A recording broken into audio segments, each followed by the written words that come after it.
So it looked like Paige Bueckers is finally getting a little reality check once again from the media because, ESPN just told it like it was. The best point guard under 25 is our girl, Caitlin Clark. So ESPN today ranked the top 10 players under 25 based on ceiling. This isn't based on how good they are, right? Well, ESPN just sent the haters into full meltdown mode. Caitlin Clark has officially been crowned the best WNBA player under 25.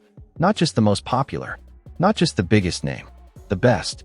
And judging by social media, the Salt could season an entire buffet. So ESPN just dropped a list of their 25 best WNBA players under the age of 25. And off a quick scan, it looks like they might have. ESPN just lit the internet on fire. Caitlin Clark, already ranked the best WNBA player under 25. Let that sink in. Not most hyped, not biggest name, the best. And social media is losing its mind. Some fans are hyped, others are crying, and a few player fan bases are straight up raging. But here's the thing, Clark's in year two. Year two, you've got Aliyah Boston, Angel Reese, Cameron Brink, Paige Bueckers, all legit names, all building their own cases. Yet ESPN still put Clark at number one. Why? Because she changes the game. The numbers, the impact, the spotlight, it all follows her. So what do you think? Did ESPN nail it? Or did they miss? We got it right. They got it right, y'all. It's about time. Coming in at number one, numero uno, the head honcho, the GOAT, Caitlin Clark. Of course, the haters are heated. They'll say Caitlin Clark hasn't played enough, that it's hype, or just ESPN marketing. But none of that explains why she's driving record ticket sales, spiking TV ratings, and putting up legit numbers on the floor. This isn't smoke and mirrors, it's impact. Clark isn't just popular, she's producing. That's why she's number one under 25, and the league knows it. Due to injuries, Caitlin Clark has been limited to 13 games this season, averaging 17 points, 9 assists, 5 rebounds. But when healthy, Clark's impact is enormous. She stretches the floor with her shooting range, pushes the pace, picks apart defenses with her passing. The 23-year-old brings an unmatched excitement factory every time she's on the court, and her confidence spreads to the whole team. She's the biggest draw on the road of any WNBA player, so her effect on the entire league is huge. She is the league. She's not a needle mover. She is the needle. Even with injuries, Caitlin Clark is putting up 16 points, 8 assists, and 5 rebounds a night. That's elite production. 8 assists in the WNBA? That's rare air. Most guards don't even crack 3. Clark's not just scoring. She's orchestrating an entire offense. And then you factor in her shooting range.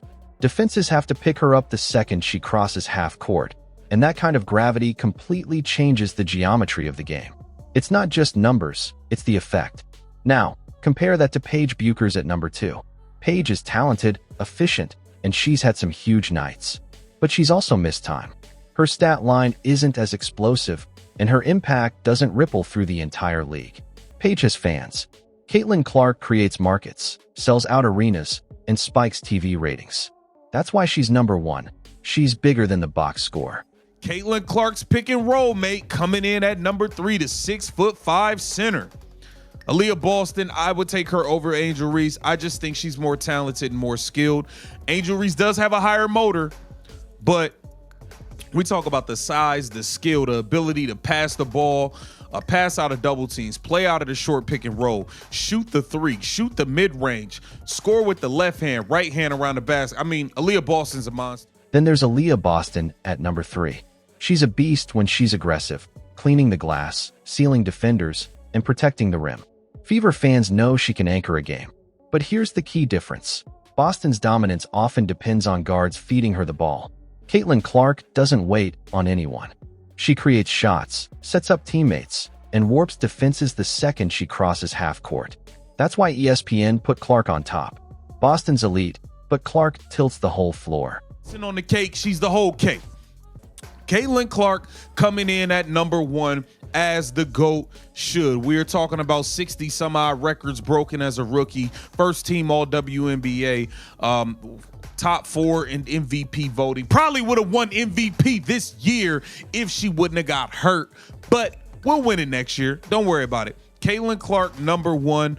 Well deserved. I don't believe it's close. I don't believe there's anywhere. It should be Caitlin Clark like 1 through 5, and then we get to the next player. That's how I feel about it. And here's the hilarious part. ESPN didn't even try to hide it. In their own write-up, they flat out admitted Caitlin Clark's impact on the WNBA is unmatched. They literally called her the biggest road draw the league has ever seen. That's not me hyping her up. That's the network spelling out reality. Wherever Clark goes, ticket sales skyrocket. Opposing franchises circle her games on the calendar, launch special promos, and plan for packed arenas.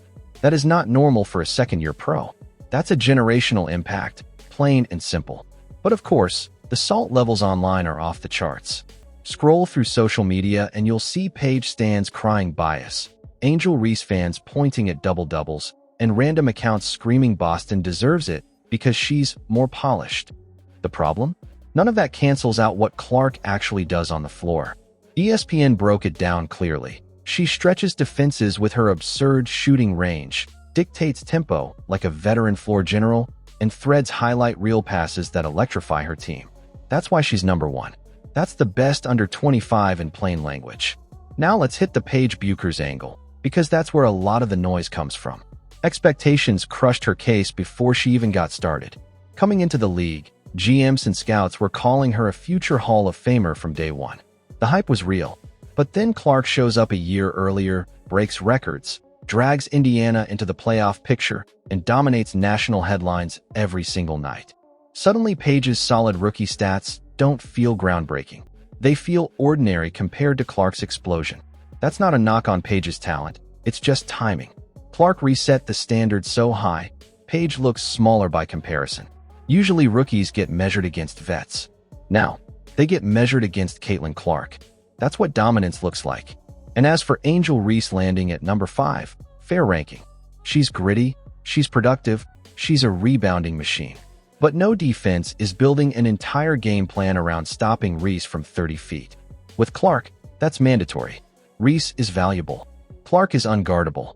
Bottom line, injuries dropped Cameron Brink. Flashes of talent keep players like Cardoso lower, but Clark? She's been consistent from day one.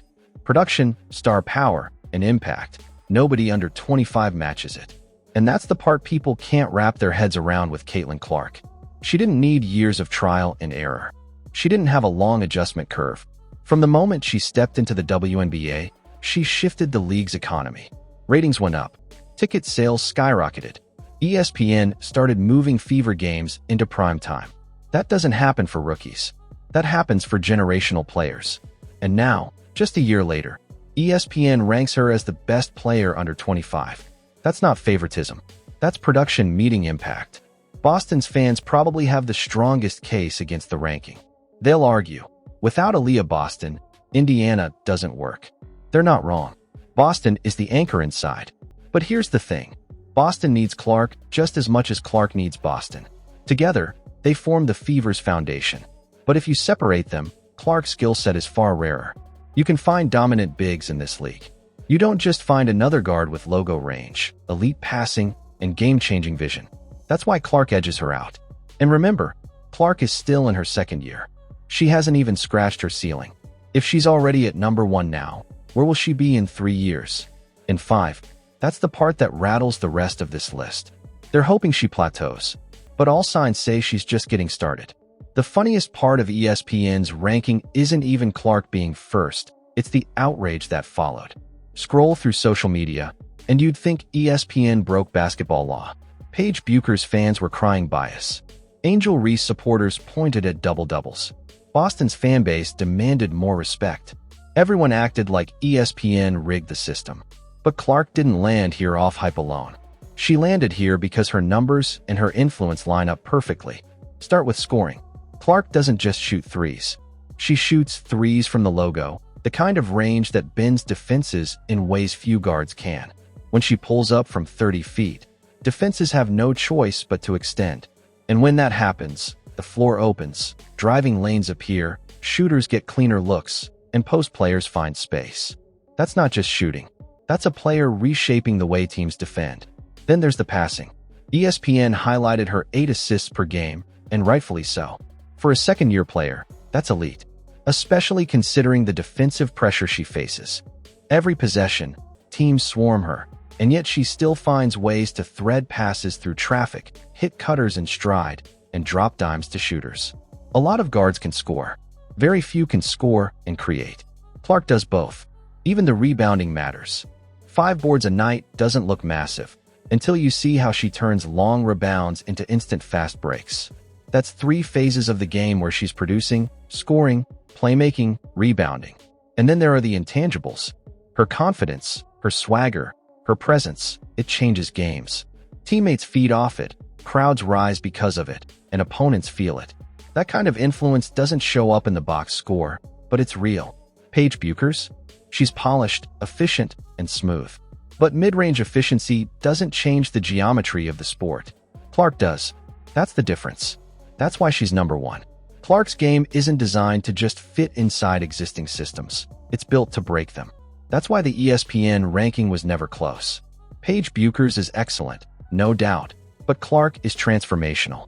Boston fans push back hard, and to be fair, they've got a case. Aliyah Boston is a monster when she's aggressive. She's already an all-star and has MVP potential down the line. But here's the gap. Boston's dominance relies on her guards. She needs touches, she needs setups. Clark is the setup. She doesn't depend on anyone spoon-feeding her points. If you swap Boston onto a team with weak backcourt play, her impact dips. Swap Clark anywhere, and her numbers hold, because she controls the ball, the tempo, and the flow. That's the difference between great and generational. Angel Reese's fans are quick to point at her double-doubles. And sure, she's a rebounding machine with endless energy. But if you ask coaches privately who they'd rather game plan against, the answer is obvious. You can scheme for a rebounder. You can't scheme for someone who might hit 7 threes from 30 feet and dish 12 assists in the same night. Reese is tough. Clark is uncontainable. And don't overlook 18-year-old Dominique Malonga, who ESPN praised as a record-setting teenager. Her potential is off the charts, but potential isn't the criteria here, production is. Clark is dominating right now. That's why she sits at number 1. You don't get ranked on what you might be in 5 years. You get ranked today. And what really drives the haters wild is the off-court impact. ESPN highlighted it. Clark is already the biggest road draw in WNBA history. Not just under 25, in history. Opposing teams sell out arenas when she's in town. Ticket prices triple. Merchandise sales spike. Television ratings surge. That's not hype, those are receipts. Some say that's marketing, not basketball. Wrong. That is basketball. Because the game isn't just played between the lines. It's about who elevates the entire league.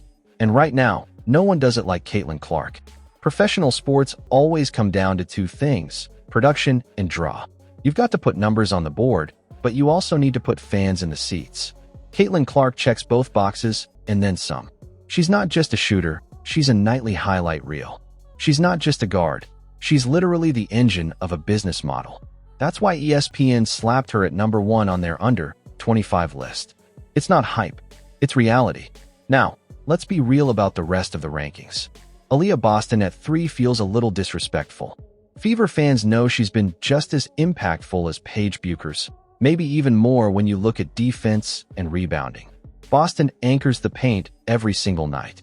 But here's the thing. Clark tilts defenses, Boston doesn't. Boston's dominance depends on guards feeding her. Clark doesn't need anybody to spoon-feed her buckets. She is the setup. That's a different level. Then you've got players like Sonia Citron, Cameron Brink, and Camila Cardoso further down the list. All solid, all young with upside. But they're not Clark. Not even close. They've shown flashes. Clark's entire career so far has been one big flash. Every game she's an event. Even her bad nights turn into double-doubles with a couple of viral plays that hit every timeline. That's the separation. She's consistent, she's entertaining, and she forces the league to revolve around her. And don't forget, Clark's only 23. That's the scary part. If she's already the best under 25 now, where's she at in 3 years? Or 5? She could be the face of the league for the next decade. The people mad about her ranking know it. That's why they're heated. Check social media. Paige's fans are crying too soon. Boston's fans are yelling about disrespect. Angel Reese fans are hyping her double-doubles. But too soon? Nah. Clark carried Indiana to the playoffs as a rookie. She shattered records. She broke attendance marks. She got ESPN moving Fever games to primetime. And she did all of that in year 1. That's not hype, that's receipts. Now year 2? She's still producing, even with the injuries. That's not too soon. That's right on time. And here's the part nobody wants to admit. Her off-court impact counts just as much. ESPN flat out said it. Caitlin Clark is the biggest road draw the WNBA has ever had. Not just under 25. Not just right now. Ever. When she shows up, arenas sell out. Ticket prices spike. Merch goes flying. TV ratings triple. You can call it marketing if you want, but that is basketball in 2025. Stars drive economies. Players can be efficient without being a must-watch. They can win without moving the needle. Clark does both. She's efficient enough to win and electric enough to matter. That's why she's number 1, no debate. The haters can scream, fans can argue, but the facts don't change. Caitlin Clark isn't just under 25 number 1. She's already changing the sport. And if this is what she's doing in year 2, imagine where she'll be at 27. That's the nightmare for the rest of the league. Do you agree with ESPN putting Clark at the top? Drop your thoughts in the comments. Hit that like button, and don't forget to subscribe for more WNBA breakdowns.